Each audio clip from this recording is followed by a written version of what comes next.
ఉపాయో భవ మే దేవి, శరణం భవ మే అంబుజే, ప్లుష్యమే దురితం సర్వం, పుష్యమే త్వద్గతాం ధియం.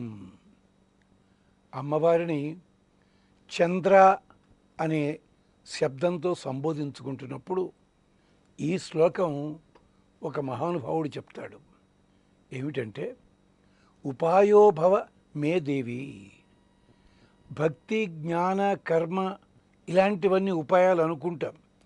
ఇవేమీ ఉపాయాలు కాదమ్మా. నువ్వు నా చెయ్యి పట్టుకు నడిపించాలి స్వామి దగ్గరికి, అంతే, అదే ఉపాయం. ఉయ్యాలలో నిద్రపోతున్న చంటిగుడ్డు ఏడిస్తే అమ్మ పాలిస్తుంది, ఏడవకపోయినా దగ్గరికి తీసుకుంటుంది. కానీ ఏడ్చినందువల్ల దగ్గరికి తీసుకుంటోంది అనుకుంటే ఏడిస్తే ఏడవని అనుకుంటుంది కూడా తల్లి. అంటే అమ్మ ఒడి చేరాలంటే మన ప్రయత్నం కేవలము నామమాత్రం మాత్రమే. మన ప్రయత్నం ఏమీ లేకుండా అమ్మ తనంతట తాను తీసుకోను వచ్చు, లేదు ఉండని కాసేపు అనుకోవచ్చు. అంటే దీన్నే ఏమంటారు? తల్లి బిడ్డని చేరడానికి ఉపాయం ఎవరన్నమాట? తల్లి మాత్రం. ఏనుగెక్కాలి, నువ్వెంతడు నువ్వెక్కలేవు. ఏనుగు కూర్చుని ఒక కాలు ముందుకి పెడితే ఆ కాలు తొక్కి పైకి పాకుతుండగా ఏనుగు తొండంతో పైకి తీసుకుంటుంది. అక్కడ ఏనుగెక్కాను అనడానికి ఉపాయం ఎవరన్నమాట? ఏనుగే. అంచేతే త్యాగరాజస్వామి సామజ వర గమన, ఏనుగులాంటి నడక మాత్రమే కాదు నడత కలిగిన వాడా అన్నారు ఆయన. ఎంచేతంటే మోక్ష దశలో ఉండగా జీవుడు పాకుకుంటూ వస్తాడట. ఆయన ఒక స్వామి కాలు ఒకటి మడిచిపెట్టు కూర్చుని కాలు కింద ఉంటుందట. చెయ్యి పట్టుకుని తం పాదేన అధ్యారోహతి, తన కాలు తొక్కించుకుని ఒడిలోకి తీసుకుంటాడని వేదం చెప్తోంది. అలా తీసుకోవడానికి కారణం ఎవరు? అమ్మవారే. అందుకని ఉపాయో భవ మే దేవి, శరణం భవ మే అంబుజే. శరణ శబ్దం రక్షణ, నువ్వే రక్షించాలి. అంబుజే, నీటిలో ఉన్నంత వరకే పద్మానికి రక్షణ. సూర్యుడు ఎంత వేడిగా ఉన్నా సరే ఒక్కసారి పద్మము నీటిలోంచి బయట పడిందనుకోండి, సూర్యకాంతి మామూలుగా ఉన్న కమిలిపోతుంది. అందుకని శరణం భవ మే అంబుజే, పులుష్యమే దురితం సర్వం. నేను చేసిన పాపాలని తుడిచిపెట్టేసేయి. పాపాలు పోవడమే కాదు, రోగము తగ్గడమే కాదు, నాకు నీరసం ఉండకూడదంటాం కదా, అలా నువ్వేం చేయాలి?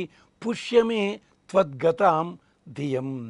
నీలోపల ఉన్న సంపద, నీలోపల ఉన్న జ్ఞానము, నీకున్నటువంటి ఐశ్వర్యము నాకు కలిగించు. అందుకని నిన్నేమంటారు అందరూను? చంద్ర. అమ్మవారే లక్ష్మీతంత్రంలో స్వయంగా తన పదానికి అర్థం ఏమిటో చెప్పింది. చంక్రమ్యమాణా సతతం దుష్కృతం ద్రావయామి ఇది చంద్ర. నేను లోపలే తిరుగుతూ ఉంటాను. నేను చంద్ర అంటే చంక్రమ్యమాణ అంటే చంద్ర అన్నాం కదా, చంక్రమణ్యమాణ సతతం ద్రావయామి. ఇప్పటి రోజుల్లో పూర్తి పేరు చెప్పుకోకుండా పొడి పొడి అక్షరాలతో చెప్పుకుంటూ ఇది ఆధునికత అని గర్వం పడతాం మనం. ఇలా చెప్పడం అన్నది ఈనాటి నుంచో ఉంది మన సాంప్రదాయంలో. రామశబ్దానికి రాక్షసాయేన మరణం యాంతేని ఉంది అక్కడ రామరాజు ఉపనిషత్తులో, రామ ఇలాంటివి. అలాగే ఇక్కడ కూడా చంద్ర, అమ్మవారు లోపలే తిరుగాడుతూ ఉండి ద్రావయామి, పాపాలని ద్రవింపజేస్తాను. ఎంతటి దుర్మార్గుడైనా సరే పగటిపూటంతా దుర్మార్గాలు చేసి చేసి చేసి ఉన్నప్పటికీ రాత్రి నిద్రించే సమయంలో అతడు ఒక్కసారి నేను ఇవాళ ఈ పనులు చేశాను అనుకుంటే చాలు, లోపల అమ్మవారుట దురితాన్ని తగ్గిస్తుందట.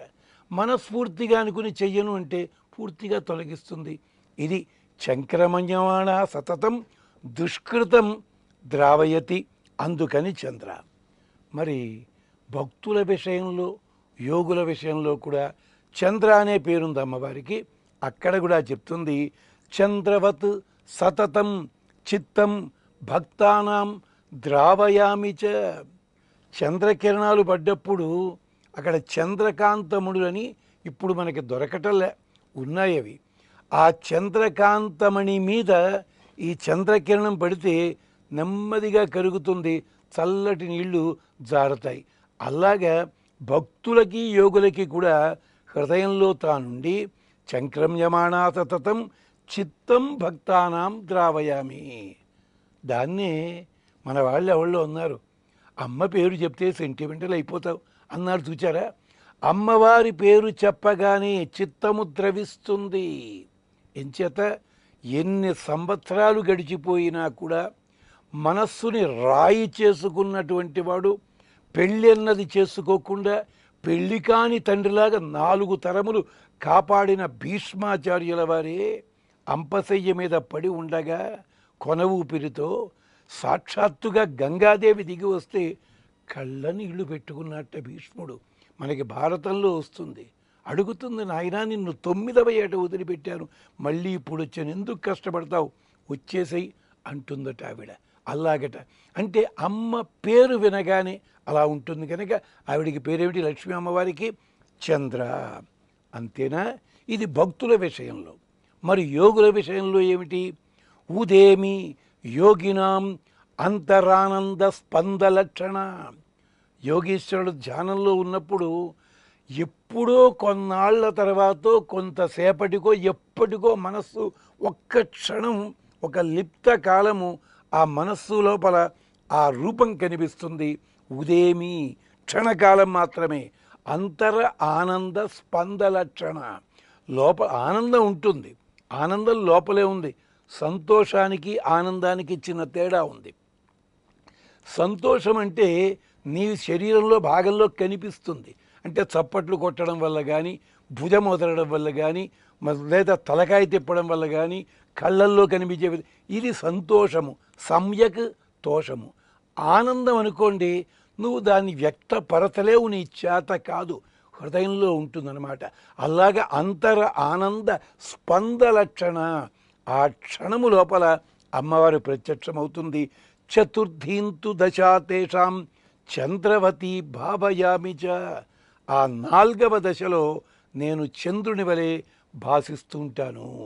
ఏమిటా 4వ దశ అంటే, మొదట శ్రవణము, తర్వాత మననము, తర్వాత నిధిధ్యాసము, చివరికి ధ్యానము అంటారు.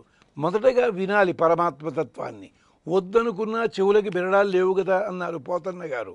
అవనీ చక్రములోన ఏ ఆమ్నాయమున్ విన్న, అంటే వింటే చాలు, ఇది శ్రవణం. అంచేత వేదం కూడా చెప్పింది, భద్రం కర్ణేభిః శృణుయామదేవా. మేము భద్రం వినాలి కాబట్టి అన్ని అవయవాలకి ఇంద్రియాలకి మూతలున్నాయి కానీ చెవికి మాత్రం లేదన్నాడు ఒక సంస్కృత కవి. వింటే చాలు, అది శ్రవణము. విన్న తర్వాత మననము, అంటే పదే పదే జ్ఞాపకం చేసుకోవడం. నిధిధ్యాసము అంటే ఆ తత్వం మీద దృష్టి ఏకాగ్రత ఉండడం, అప్పుడు కలుగుతుంది నిజమైన ధ్యానము. ధ్యాన దశలో చంద్రుని వలె కాంతితో ఆవిర్భవిస్తుంది. ఇది త్యాగరాజస్వామి కూడా ఒక చిన్న కీర్తనలో, చిన్నదేవుడి పెద్ద కీర్తనే, దాంట్లో అంటారు, చంద్రుడు వర్ణుని హృదయార విందమున గొలుతు వారలు ఎందరో మహానుభావులు. చంద్రువర్ణుడు ఏమిటండి అంటే, శ్రీ మహావిష్ణువు అలాగా ఉంటాడు కదా, చంద్రువర్ణుడు ఏమిటి, రాముడు కూడా అలా ఉంటాడు కాదు. చంద్రవర్ణం ఎందుకని, ఇదిగో ఈ కారణం చేత, చంద్ర శబ్దముతో కూడినది. 5 అర్థాలున్నాయి దానికి ఇక్కడ. అంతేకాదు, కృతయుగంలో శ్రీ మహావిష్ణువు శ్వేతవర్ణంతో ఉన్నాడు. కృతయుగం సగం భాగంలో ఏమైంది, క్షీరసాగర మథనం అయిన తర్వాత నల్లబడ్డాడని పురాణాలు చెప్తున్నాయి. అంచేత అలాంటి దశ లోపల చంద్రవత్ భావయామి భావయామిచ అనగానే, ఏమండి చంద్ర శబ్దాన్ని ఇంత గొప్పదైతే ఎవరైనా అనుష్ఠించి ఫలాలు పొందారా లేదా, ఇది ప్రశ్న. మనకెప్పుడు కూడా ఇలాగే అడుగుతాం కదా, ఇది ఎవరు సాధించారు, ఎవరు చేశారు, అది చెప్తే మేము వింటాము అంటే 10 మంది అన్నట్టయితే మనకి నమ్మకం కలుగుతుంది. నిజమే. ఈ చంద్ర శబ్దాన్ని ఒక మహానుభావుడు మనకందరికీ బాగా తెలుసున్న ఆయన. ఎలా తెలుసును, ఒక ఆయన పేరు చెప్పుకుంటూ ఆయన తండ్రి పేరు, తాత పేరు, ముత్తాత పేరు, కొడుకు పేరు చెప్పుకుంటాం మనం.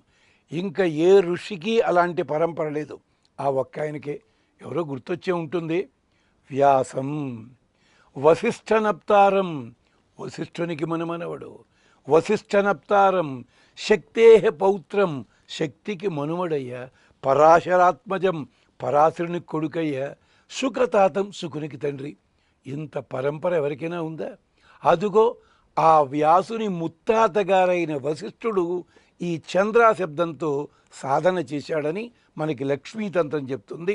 యోగాంతరాయ నిహతో వశిష్ఠ పరమో ముని అంతశ్చంద్రమయీం శుద్ధాం చెప్తోంది అమ్మవారు. ఇంద్రుడికే చెప్తోంది స్వయంగా. వశిష్ఠుడు బ్రహ్మమానసపుత్రుడు. అలాంటి ఆయనకు కూడా యోగాభ్యాసం చేసేటప్పుడు అంతరాయాలు కలుగుతూ వచ్చాయి. అది విశ్వామిత్రుడి వల్ల కావచ్చు, మరో మహానుభావుడి వల్ల కావచ్చు, ఇంకొకటి వల్ల కావచ్చు, ఎవరి వల్లనైనా కానీ జరిగితే అప్పుడట యోగాంతరాయ నిహతో వశిష్ఠ పరమోముని అంతశ్చంద్రమయీం శుద్ధాం చిదానంద మహోదధిం నాడీస్తాం మా మనుస్మృత్య పునః తం యోగమవాప్తవాన్. ఒక చిన్న సూచన.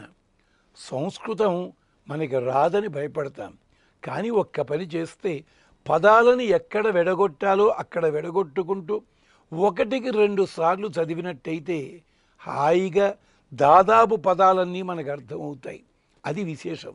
మనమేం చేస్తాం, ఏకధారగా పద్యం మొదలు పెడితే, శ్లోకం మొదలు పెడితే మొదటి అక్షరం నుంచి చివరి అక్షరం దగ్గర ఆపుతాం. అంచేత మనకు అర్థం కాదనుకుంటాం. ఇక్కడ చూడండి లక్ష్మీతంత్రం ఎంత అందంగా చెప్పిందో. శుద్ధాం అంతశ్చంద్రమయీం అంటే లోపల చంద్రకాంతితో ప్రకాశించేదాన్ని నేను. అలాంటి దాన్ని శుద్ధాం చిదానంద మహోదధిం చైతన్య ఆనంద స్వరూపమైన పెద్ద సముద్ర స్వరూపాన్ని నేను అలా ఉంటాను. నాడీస్తాం, సముద్రం అనగానే ప్రవేశం అనుకుంటున్నారా? లేదు, నాడులలో ఉంటూ ఉంటాను నేను. నాడీస్తాం మాం అనుస్మృత్య, అలాంటి నన్ను తెలుసుకుని ఆయన ఏం చేశాడో తెలుసునా? అప్పుడు మళ్ళీ తన యోగాన్ని పొందాడు. తం యోగమవాప్తవాన్. అంచేత చంద్ర శబ్దాన్ని ఎలా ధ్యానం చేయొచ్చు అంటే ఓం చంద్రాయ నమః అంటూ ఇది షడక్షరీ మంత్రం అంటారు. చాలామందికి అనుమానం, అక్షరాలు తక్కువైతే అది చిన్న మంత్రం కదండి, దానికి అంత ఫలితం ఉంటుందా? ఇది చాలామందికి నమ్మకమే. అలాగని చెప్పి ఒక మంత్రంలో 270 అక్షరాలు ఉండే ఇలాంటి మంత్రం చెప్పామనుకోండి, అది మహావాక్యం అవుతుంది. పెద్దదిగా ఉందండి, మంత్రము పెద్దగా ఉంటే పెద్దదంటావు, చిన్నదైతే నమ్మకం కలగదు. నాయన, మంత్రములలో లక్షణం ఏమిటో తెలుసునా? నీవు మామిడి పండు తినాలి. మామిడి పండు ఎక్కడుంటుంది? చెట్టు కొమ్మ ఎక్కడుంటుంది? కొమ్మ లోపల ఎక్కడో చిన్న తోట మామిడి కాయ ఉంటుంది కదా. మరి మామిడి చెట్టు ఎంత ఉందే అంటే మామిడి చెట్టు సారము ఈ ఫలములో ఉందన్నమాట. అంటే ధాన్యము 10 ఎకరాల్లో పండించావు నువ్వు, బస్తాల్లోకి ఎత్తితే 20 బస్తాలు వస్తాయి. దాంట్లో గుప్పెడు వండుకున్నావు, బలం కలుగుతుందా లేదా? మొత్తం తింటున్నావా? అంచేత ఏమవుతుంది? అక్షర సంఖ్య తగ్గే కొద్దీ దాని శక్తి బాగా పెరుగుతుంది. లౌకికంగా కూడా అంతే కదా. గోడ గడియారం ఖరీదు ఎంత ఉంటుంది, చేతి గడియారం ఖరీదు ఎంత ఉంటుంది చూడండి. మరి అంత పెద్ద దానికే తక్కువ అంటే ఏమవుతుంది? దాని పరిమాణం తగ్గే కొద్దీ దాని లోపల ఉండే సాంకేతికత మరింత క్లిష్టమవుతుంది.